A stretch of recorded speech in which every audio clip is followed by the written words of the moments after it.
Hello friends, welcome to Sangeetha's food gallery.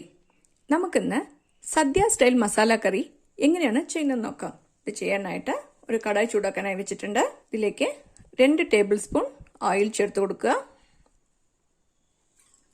ഈ എണ്ണ ചൂടായിട്ടുണ്ട്. ഇതിലേക്ക് കട്ട് ചെയ്ത് വെച്ചിരിക്കുന്ന വെജിറ്റബിൾസ് ചേർത്ത് കൊടുക്കാം. ഉരുളക്കിഴങ്ങ്,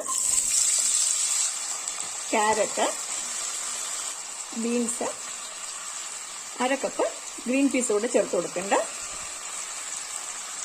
ഇതെല്ലാം കൂടി ഒന്ന് വഴറ്റി കൊടുക്കാം. ഒരു 2 മിനിറ്റ് ഇതൊന്ന് വഴറ്റിയെടുക്കണം. അടുപ്പം മീഡിയം ഫ്ലെയിമിലാക്കി വെക്കുക. ഈ വെജിറ്റബിൾസ് വഴട്ടാതെയും ചെയ്യാം കേട്ടോ. പക്ഷെ ഇതുപോലെ വഴറ്റിയിട്ട് ചെയ്യുമ്പോൾ ഈ കറിക്ക് കൂടുതൽ ടേസ്റ്റ് ആയിരിക്കും. ഞാനിപ്പോൾ ഇതിലേക്ക് 1 ഉരുളക്കിഴങ്ങ്, 1 ക്യാരറ്റ്, 6 ബീൻസ്, 1/2 കപ്പ് ഗ്രീൻ പീസാണ് എടുത്തിട്ടുള്ളത്. ഗ്രീൻ പീസ് ഉണങ്ങിയതാണ്. ഇതിനെ ഒരു 6 മണിക്കൂർ വെള്ളത്തിൽ കുതിർത്ത് വെച്ച ശേഷമാണ് ഇതിലേക്ക് ചേർത്ത് കൊടുത്തിരിക്കുന്നത്. നിങ്ങൾ ഫ്രഷ് ആയിട്ടുള്ള ഗ്രീൻ പീസാണ് എടുക്കുന്നതെങ്കിൽ കുതിർക്കേണ്ട ആവശ്യമില്ല, ഡയറക്റ്റ് ആയിട്ട് തന്നെ ചേർത്ത് കൊടുക്കാം. ഇത് വഴട്ടാനായിട്ട് വെളിച്ചെണ്ണയോ സൺഫ്ലവർ ഓയിലോ ഏത് വേണമെങ്കിൽ ചേർത്ത് കൊടുക്കാം കേട്ടോ. പക്ഷെ ഞാനിപ്പോൾ സദ്യക്കുള്ള റെസിപ്പി ചെയ്യുന്നത് കൊണ്ട് വെളിച്ചെണ്ണയാണ് ചേർത്ത് കൊടുത്തിരിക്കുന്നത്. ഇത് 2 മിനിറ്റ് നന്നായിട്ടൊന്ന് വഴറ്റി കൊടുത്തിട്ടുണ്ട്.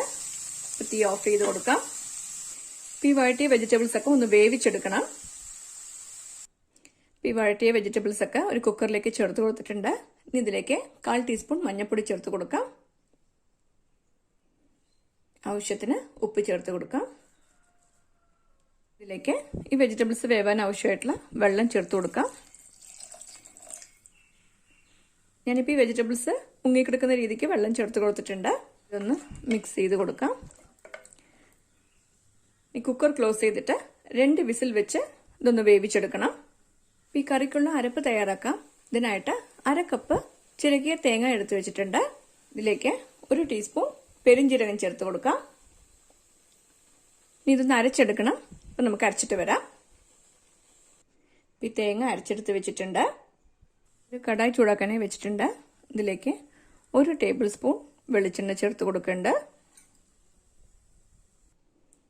ഈ എണ്ണ ചൂടായിട്ടുണ്ട്. ഇതിലേക്ക് 1 ടീസ്പൂൺ കടുക് ചേർത്ത് കൊടുക്കാം.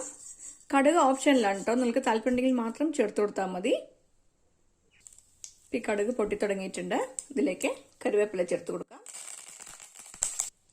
ഇതിലേക്ക് 1/2 ടീസ്പൂൺ ഇഞ്ചി വെളുത്തുള്ളി പേസ്റ്റ് ചേർത്ത് കൊടുക്കാം.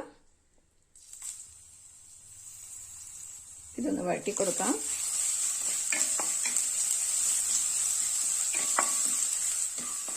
ഇഞ്ചിയും വെളുത്തുള്ളിയും എല്ലാം പച്ചമണം മാറിയിട്ടുണ്ട്. ഇതിലേക്ക് 1 സവാള കട്ട് ചെയ്ത് വെച്ചിട്ടുണ്ട്. ഇത് ചേർത്ത് കൊടുക്കാം.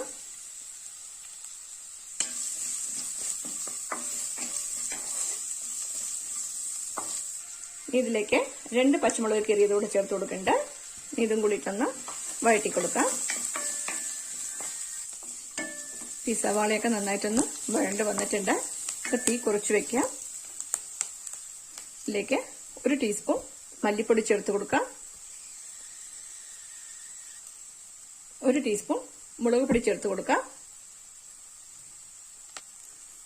1/2 ടീസ്പൂൺ ഗരം മസാല പൊടി ചേർത്ത് കൊടുക്കാം. ഇതെല്ലാം കൂടിയിട്ടൊന്ന് വഴറ്റി കൊടുക്കാം.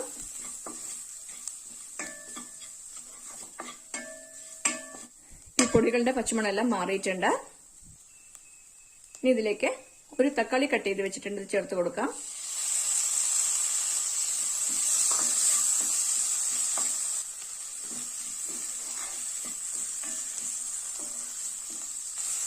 ഈ തക്കാളിയൊക്കെ നന്നായിട്ട് വഴറ്റിയിട്ടുണ്ട്.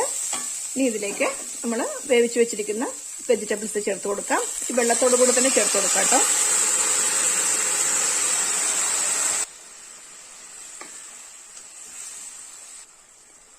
ഇതിലേക്ക് നമ്മൾ അരച്ചു വെച്ചിരിക്കുന്ന തേങ്ങയുടെ അരപ്പ് ചേർത്ത് കൊടുക്കാം.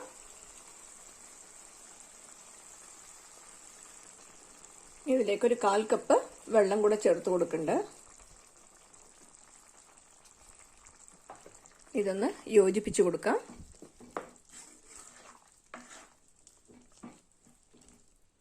ഇതൊക്കെ നന്നായിട്ടൊന്ന് മിക്സ് ചെയ്ത് കൊടുത്തിട്ടുണ്ട്. ഇതിലേക്ക് ആവശ്യത്തിന് ഉപ്പ് ചേർത്ത് കൊടുക്കാം. വെജിറ്റബിൾസ് വേവിക്കുമ്പോൾ ഉപ്പ് ചേർത്ത് കൊടുത്തിട്ടുണ്ട്. ഈ മസാലയ്ക്കുള്ള ഉപ്പാണ് ചേർത്ത് കൊടുക്കേണ്ടത്. ഇതൊക്കെ നന്നായിട്ട് യോജിപ്പിച്ച് കൊടുത്തിട്ടുണ്ട്. തീ മീഡിയം ഫ്ലെയിമിലാക്കി വെക്കാം. ഇത് അടച്ചു വെച്ചിട്ട് ഒരു 3 മിനിറ്റ് ഒന്ന് തിളപ്പിച്ചെടുക്കണം.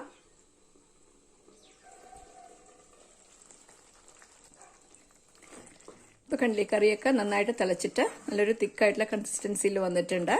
അപ്പൊ ഇതാണ് ഇതിന്റെ പാകം. ഇപ്പൊ തീ ഓഫ് ചെയ്ത് കൊടുക്കാം. ഇതിലേക്ക് കുറച്ച് മല്ലിയില കട്ട് ചെയ്ത് ചേർത്ത് കൊടുക്കാം.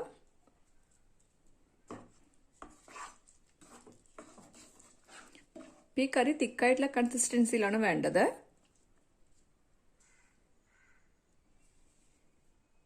ഇപ്പോൾ അടിപൊളി ടേസ്റ്റിൽ നമ്മുടെ സദ്യ സ്റ്റൈൽ മസാല കറി റെഡി ആയിട്ടുണ്ട്. നിങ്ങളും ഈ റെസിപ്പി ട്രൈ ചെയ്ത് നോക്കണം. ഇഷ്ടമായെങ്കിൽ ലൈക്ക് ചെയ്യാനും ഷെയർ ചെയ്യാനും സബ്സ്ക്രൈബ് ചെയ്യാനും മറക്കരുത്. നിങ്ങളുടെ ഫീഡ്ബാക്ക് അറിയിക്കുകയും വേണം. Thanks for watching.